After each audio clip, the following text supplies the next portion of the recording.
من پێتان بڵێن هەزار ئەسەف و مخابن لەم بیابانە و لەژێر ئەم خاکە فیرۆزەی ئێوەدا هەزاران ژن و منداڵی ئێمە بە ناحەق شەهید کراون و لەژێر خاکەکەتاندایە. خاکە فیرۆزەکەتانی پێ گوناهبار دەبێت. بەداخەوە ڕووفاتی ئازیزانمان بەدەمی سەگ نیشتوانەکانتانەوە جەرگمان هەڵدەقرچێنێ. دوستان بوون و بەڕێز و ئێحترامەوە جێگەیان بۆ دابین کرا و دوای تەواوبوونی جەنگی داعش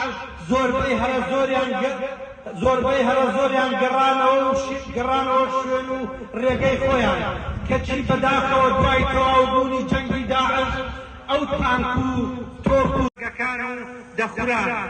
ئەو قەڵایەی کە 34 ساڵ پێش ئێستا حەجاج ناوێک بەڕێوەبەری بووە و ئەم حەجاج ناوە وەکو دڕندەیەک خوشک و دایکەکانی ئێمەی ئەزیەت دەدا و هەندێکیان لەژێر ئازاری قەمچیەکانی حەجاجدا هەر لێرەدا گیانیان